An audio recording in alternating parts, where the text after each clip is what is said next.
இந்த great northern பிளைன்ஸில் ஆறுகள் படிய வைக்கிற மண்ணோட தன்மையை வச்சு 5 முக்கிய பகுதிகளாக பிரிக்கலாம். முதல்ல பாபர். இது ஹிமாலயாஸில் ஷிவாலிக்ஸுக்கு சவுத் சைடில் இருக்குது. ஜம்முவிலேருந்து அஸ்ஸாம் வரைக்கும் 8லேருந்து 15 கிலோமீட்டர் அகலத்தில் இருக்குது. ஆறுகள்லேருந்து அடிச்சிட்டு வர்ற கூழாங்கற்கள் படிஞ்ச பகுதி தான் இது. இந்த மண்ணில் நீரை உரியிற தன்மை அதிகமாக இருக்கிறதுனால சின்ன சின்ன ஆறெல்லாம் இந்த நிலத்துக்கு அடியில் அப்படியே போய் மறைஞ்சு போயிடும்.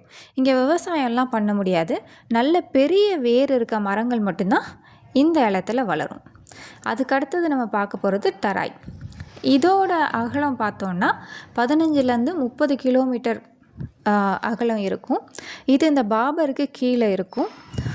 இந்த பகுதியில் நல்ல டென்ஸ் ஃபாரஸ்ட், அடர்ந்த காடுகளும் ரிச் வைல்ட் லைஃப், வனவிலங்குகளும் நிறைய இருக்கும். நிறைய அதிகமான ஈரப்பதம் நிறைஞ்ச ஒரு சதுப்பு நிலம்தான் இது. பிரம்மபுத்திரா பள்ளத்தாக்கில் நிறைய மழை பெய்கிறதுனால இது கிழக்கு பகுதியில் தான் ரொம்ப அகலமாக இருக்கும். இப்போ நிறைய மாநிலங்கள், அங்கே இருக்க நிறைய மாநிலங்கள் காட்டெல்லாம் அழித்து விவசாய நிலங்களாக மாற்றிட்டாங்க. அடுத்தது பாங்கர்.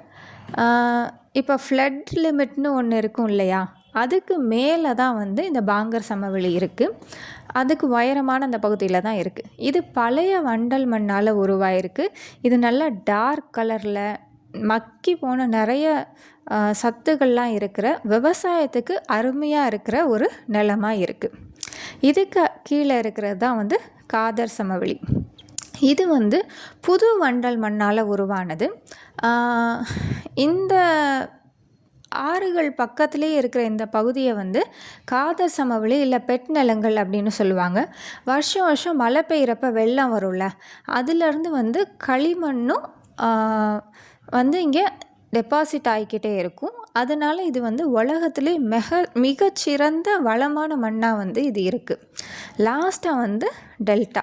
கங்கா கடலில் போய் கலக்கிறதுக்கு முன்னாடி ரொம்ப மெதுவாக ஒரு 1.9 லட்சம் சதுர கிலோமீட்டருக்கு பழைய களிமண்ணை டெபாசிட் பண்ணி சதுப்பு நிலமாக இது உருவாக்கியிருக்கு.